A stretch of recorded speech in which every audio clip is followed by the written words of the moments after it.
آج کا مصطفی اجتماع ایسے ماحول میں انعقاد پذیر ہو رہا ہے جو افراط و تفریط اور تشکیک کا دور ہے۔ غلبہ اسلام، تنفیذ دین تو بہت دور کی بات ہے، اعتقادات کی بنیادیں بھی کھوکھلی ہو چکی ہیں۔ الحاد کا شیش ناگ ہمارے نوجوانوں کو ڈس چکا ہے۔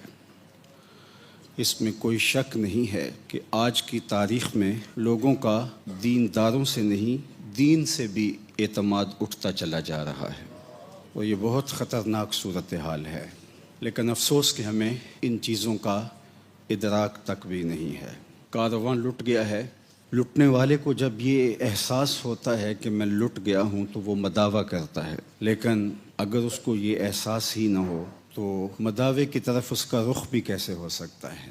آج کی تاریخ یہ ہے کہ اگر ایک شخص مسلمان ہو رہا ہے تو اسی دن کئی لوگ ملحد ہو رہے ہیں۔ یہ رجعت قہقری یہ کس سمت ہمیں لے کے جا رہی ہے؟ ایکس مسلم سوسائٹیز اس وقت جس تیزی کے ساتھ مرتدین کو اپنے ساتھ شامل کرتی چلی جا رہی ہیں، اور اس وطن عزیز میں بھی 1 لاکھ کے قریب لوگوں نے اپنے آپ کو لامذہب کے طور پہ رجسٹرڈ کروانے کی درخواست دی ہے۔ اور یہ سب کیوں ہوا؟ اس کے محرکات کیا ہیں؟ اسباب کیا ہیں؟ یہ ہماری کچھ غلطیوں اور کوتاہیوں کا نتیجہ شاخسانہ ہے، یا یہ نادیدہ اور خفیہ ہاتھوں کی کرشمہ سازیاں ہیں؟ عالی مرتبت سامعین، ہمیں آج کی کانفرنس میں یہ ضرور سوچنا ہوگا اور اپنا محاسبہ کرنا ہوگا۔ عمومی طور پہ ہم دوسروں کا محاسبہ کرنے کا مزاج رکھتے ہیں۔ ہمیں اپنے طریقہ کار پہ، اپنے طرز عمل پہ، اپنے رویوں پہ اور اپنے فہم دین پہ غور کرنا ہوگا۔ بڑی تیزی کے ساتھ پاؤں تلے سے زمین سرک رہی ہے، اور تنکا تنکا کر کے جو امت حضور نے جوڑی تھی 72-73 گروہوں میں تو پہلے ہی بٹی تھی، آج مفقود ہوتی چلی جا رہی ہے۔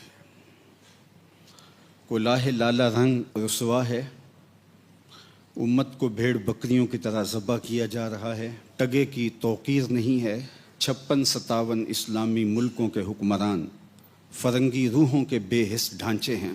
ہماری ریاستیں مغرب کی زر خرید باندیاں ہیں، اور جنہوں نے منبر و محراب سے بیٹھ کے قوموں کی رہنمائی کرنی تھی، وہ 2 رکعت کے امام یہ بھی نہیں جانتے کہ قوم کیا ہوتی ہے اور قوموں کی امامت کیا ہوتی ہے، جس کے نتیجے کے اندر آج ہم جہاں کھڑے ہیں، غالب نے کہا تھا ہوا مخالف ہو، شب تارو، بہر طوفاں خیز، گسستۂ لنگر کشتی و نا خدا خفت است۔ ہوا مخالف ہے، رات تاریک ہے، اور سمندر میں طوفان برپا ہے۔ کشتی کا لنگر بھی ہاتھ سے چھوٹ چکا ہے۔ لیکن یہ سب کچھ ہوتے ہوئے اگر ملاح جاگ رہا ہوتا، نا خدا جاگ رہا ہوتا، تو بھنور سے کشتی کے نکلنے کے امکان تھے۔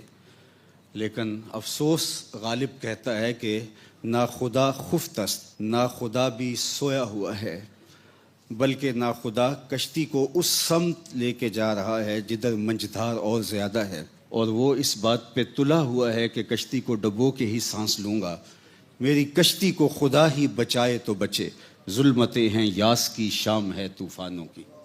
تو آج کی تاریخ میں ہمیں بہت غور کرنا ہے، بہت تدبر کرنا ہے۔ بصیرت کیا، مجھے تو لگتا ہے بصارت بھی کھو چکی ہے۔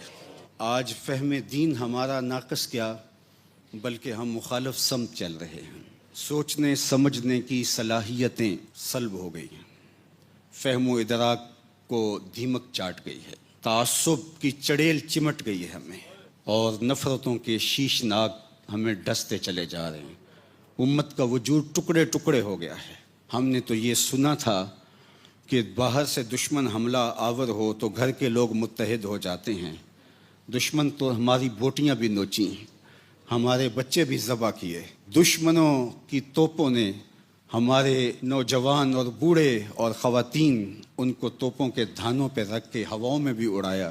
لیکن اس کے باوجود نہ ہم جاگے، نہ ہم جاگنے کے لیے تیار ہیں، اس لیے کہ کوئی سویا ہو تو جاگے، مردے تو نہیں جاگا کرتے۔ اقبال نے کہا تھا کہ یہ امت حامل قرآن نہیں ہے، اور یہ امت ہی نہیں ہے۔ تو مردہ قومیں کب بیدار ہوتی ہیں؟ بیدار تو سوئے ہوئے ہوتے ہیں۔ تو آئیے آج کی تاریخ میں ہمیں اپنی راہ عمل تلاش کرنی ہوگی، اپنا راستہ دیکھنا ہوگا۔ وہ راستہ کوئی نیا نہیں ہے جو ہم نے تراشنا ہے، وہ تراشا گیا راستہ ہے جس پہ چلنا ہے ہم نے۔ نبیوں نے جن راہوں پہ اپنی زندگیاں گزاری، امام الانبیاء صلی اللہ علیہ